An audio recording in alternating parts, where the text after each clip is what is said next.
तो मैं ये सच्ची बात बताऊं कि नॉन मुस्लिम कंट्रीज़ की निस्बत मुस्लिम कंट्रीज़ में IVF का सक्सेस रेट लो है। ईगो आ जाती है बीच में। हाँ, ये एक बात है और हमारी सोसाइटी में बड़ी रेजिस्टेंस है मेल्स की साइड पे। विजाइना के इन्फेक्शंस बार-बार हो रहे हैं, तो इसका मतलब है आपकी इम्यूनिटी भी लो है कि इन्फेक्शंस बार-बार आप पे अटैक कर रहे हैं। और दूसरा आपकी हाइजीन का भी मसला हो सकता है, क्लॉज की लिमिटेशंस हैं जिसके अंदर रह के हमने काम करना होता है। इसलिए व्हाटएवर जो भी सिचुएशन है फीमेल की या मेल की, हमें उसी के साथ ही काम करना है। क्या सेक्स के बाद पेन होना नॉर्मल है या इसमें भी चेकअप जरूरी है? खातून ही इनफर्टिलिटी की जिम्मेदार है।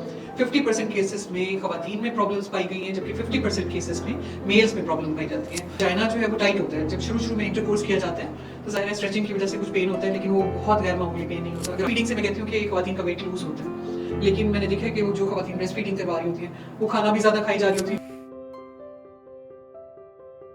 अस्सलाम वालेकुम। आज हमारे साथ मौजूद हैं गायनोकोलॉजिस्ट डॉक्टर सबाहत खान। अस्सलाम वालेकुम, कैसी हैं आप? वालेकुम सलाम, thank you so much for inviting. No problem. सबसे पहले आप अपना इंट्रोडक्शन देते हैं और आपसे कंसल्टेशंस कैसे लेनी है वो गाइड करते हैं। मेरा नाम डॉक्टर सबाहत खान है। मैं as a consultant gynaecologist and IVF specialist doctors hospital और उमर हॉस्पिटल जो है टाउन लाहौर में प्रैक्टिस करती हूँ। मुझसे अपॉइंटमेंट लेने के लिए मरहम का प्लेटफॉर्म है जिनके थ्रू आप ऑनलाइन अपॉइंटमेंट भी ले सकते हैं और फिज़िकल अपॉइंटमेंट के थ्रू मेरे क्लिनिक में भी आ सकते हैं। ऑलराइट, आज हम आपसे वुमेन हेल्थ से रिलेटेड या गायनी से रिलेटेड वो सवाल करेंगे जो लोगों ने इंस्टाग्राम के थ्रू हमसे पूछे थे। सबसे पहला है, पीरियड्स रेगुलर नहीं है, हर महीने डिले होते हैं, क्या ये नॉर्मल है या PCOS है? देखिए, पीरियड्स जब भी इरेगुलर होते हैं तो इसका मतलब है कहीं ना कहीं कोई हार्मोनल डिस्टर्बेंस है। तो सबसे पहले अपनी गायनोकोलॉजिस्ट से कंसल्ट करके कुछ हार्मोनल टेस्ट करवाइए। अगर हार्मोन्स ठीक कर दिए जाएँ तो आपकी पीरियड्स रेगुलर हो सकते हैं। ऑलराइट, नेक्स्ट है, वाइट डिस्चार्ज ज़्यादा होता है तो क्या ये कोई इशू है? देखिए, जिस तरह हमारी बॉडी में स्वेटिंग होती है, मुंह में थूक बनता है, उसी तरह वजाइना की भी सिक्रीशंस होती हैं जो कि क्लियर हो सकती हैं या मिल्की वाइट हो सकती हैं। अगर आप इसके कलर में कोई चेंज नोटिस करें, जैसे ग्रीन हो, येलो हो, साथ स्मेल हो, इचिंग हो, तो इसका मतलब है वो इन्फेक्टिव डिस्चार्ज है। ऑलराइट, शादी से पहले PCOS का इलाज ज़रूरी है? पॉलीसिस्टिक ओवरीज का इलाज हर एज में ज़रूरी है, चाहे आप शादीशुदा हैं या नहीं है, क्योंकि इससे ना सिर्फ आपके पीरियड्स डिस्टर्ब होते हैं बल्कि हार्मोनल डिस्टर्बेंस की वजह से ओवुलेशन नहीं होती है और आगे हमल होने में दुश्वारी होती है। ऑलराइट, पीरियड्स डिले हो गए हैं, प्रेगनेंसी का डाउट है, क्या टेस्ट घर पर करना सही होता है या पहले डॉक्टर से कंसल्ट कर लें? आजकल मार्केट में स्ट्रिप्स अवेलेबल हैं प्रेगनेंसी टेस्ट की। तो जब भी आपके पीरियड्स ओवरड्यू हो, यानी आपके मुकर्ररा वक्त से आगे टाइम जाता है, तो बेहतर है सबसे पहले आप स्ट्रिप से घर पे ही चेक कर लें। अगर आपको डाउट होता है कि प्रेगनेंसी है तो फौरी तौर पर अपनी कंसल्टेंट गायनोकोलॉजिस्ट से रुजू कीजिए। ऑलराइट, क्या इनफर्टिलिटी सिर्फ औरत का मसला होता है या मर्दों में भी होता है? नहीं, ये कॉन्सेप्ट बहुत ख़राब है कि जिसमें समझा जाता है कि शायद खातून ही इनफर्टिलिटी की ज़िम्मेदार है। 50% केसेस में खवातीन में प्रॉब्लम्स पाई गई हैं, जबकि 50% केसेस में मेल्स में प्रॉब्लम पाई जाती हैं। इसलिए हम हमेशा सजेस्ट करते हैं कि फ़ीमेल के टेस्ट के साथ साथ मेल भी अपना सीमेन का टेस्ट करवाएं। ईगो आ जाती है बीच में। हाँ, ये एक बात है और हमारी सोसाइटी में बड़ी रेजिस्टेंस है मेल्स की साइड पे से कि वो टेस्ट करवाएं। ऑलराइट, क्या पाकिस्तान में वाकई IVF सक्सेस रेट लो है या लोग खुद फॉलोअप्स नहीं करते? जी, पाकिस्तान एक मुस्लिम कंट्री है।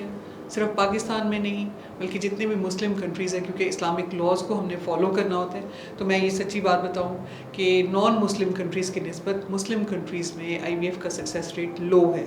और उसकी रीज़न क्या है कि हमने निकाह में मौजूद मियाँ बीवी व्हाटएवर कंडीशन, चाहे एग की क्वालिटी ठीक है या नहीं है, स्पर्म की ठीक है या नहीं है, हमने उन दोनों मियाँ बीवी की एग और स्पर्म के साथ ही काम करके IVF करना होता है और एम्ब्रियो बनाना होता है। जबकि जो नॉन मुस्लिम कंट्रीज़ हैं उसमें अगर एग ठीक नहीं है तो वो डोनर एग ले लेते हैं, स्पर्म ठीक नहीं है तो वो डोनर स्पर्म ले लेते हैं, यूट्रस ठीक नहीं है तो वो जैसे दूसरी किसी खातून के यूट्रस में, जैसे सरोगेसी कहा जाता है, उसके यूट्रस के अंदर प्रेगनेंसी कर सकते हैं और बच्चा पैदा कर सकते हैं। तो हमारी इस्लामिक लॉज की लिमिटेशंस हैं जिसके अंदर रह के हमने काम करना होता है। इसलिए व्हाटएवर जो भी सिचुएशन है फीमेल की या मेल की, हमें उसी के साथ ही काम करना होता है। ऑलराइट, वजाइनल इन्फेक्शंस बार बार हो रहे हैं, क्या ये हाइजीन का मसला है या इम्यूनिटी का? देखिए, अगर विजाइना के इन्फेक्शंस बार बार हो रहे हैं तो इसका मतलब है आपकी इम्यूनिटी भी लो है कि इन्फेक्शंस बार बार आप पे अटैक कर रहे हैं। और दूसरा आपकी हाइजीन का भी मसला हो सकता है। ज़ाहिर है अगर पुअर हाइजीन होगी तो वो एक चांस मिलेगा कि वहाँ पे जर्म्स आपके विजाइना के करीब जाएँ और विजाइना के इन्फेक्शंस। ऑलराइट, शादी से पहले अगर किसी को फिब्रॉइड या सिस्ट हो तो क्या फ्यूचर प्रेगनेंसी मुश्किल होती है? देखिए, फाइब्रॉइड के केस में तो हम देखते हैं कि फाइब्रॉइड की लोकेशन कहाँ है। अगर फाइब्राइड बच्चेदानी की बाहर की साइड पे है तो आमतौर पे वो अफेक्ट नहीं करते, लेकिन अगर बच्चेदानी की अंदर की साइड पे जहाँ पे हमल ठहरना होता है, इवन छोटा सा भी फाइब्राइड हो तो वो प्रेगनेंसी होने में प्रॉब्लम होती है। और सिस्ट अगर बनी हुई हो तो सिस्ट का इलाज मेडिकल ट्रीटमेंट से भी हो सकता है, लेकिन अगर बड़े साइज़ की सिस्ट हों या एंडोमेट्रियोटिक सिस्ट हों तो ऐसे केसेस में सर्जरी सजेस्ट की जाती है। क्या सेक्स के बाद पेन होना नॉर्मल है या इस पे भी चेकअप ज़रूरी है? देखें, विजाइना जो है वो टाइट होता है जब शुरू में इंटरकोर्स किया जाता है, तो ज़ाहिर है स्ट्रेचिंग की वजह से कुछ पेन होता है, लेकिन वो बहुत गैर मामूली पेन नहीं होता। अगर आपको लगता है कि इंटरकोर्स के दौरान ज़्यादा पेन हो रहा है तो उसकी इवैल्यूएशन होनी चाहिए, क्योंकि बाज़ औक़ात एंडोमेट्रियोसिस एक ऐसी कंडीशन है जिसमें ख़वातीन को हस्बैंड वाइफ की रिलेशनशिप कायम करने में बहुत ज़्यादा पेन फील होता है, तो उसकी इवैल्यूएशन और फौरी ट्रीटमेंट ज़रूरी है। ओके, ब्रेस्ट फीडिंग के दौरान वेट गेन नॉर्मल है या कोई इसके दौरान डाइटिंग भी सेफ है?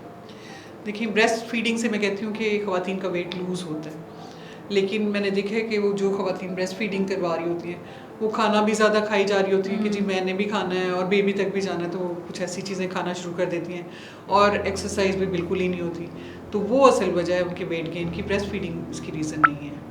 ऑलराइट, उम्मीद है कि आज के इस सेशन में आप लोगों को अपने तमाम सवालों के जवाब मिल गए होंगे। पूरी वीडियो देखने के लिए थैंक यू।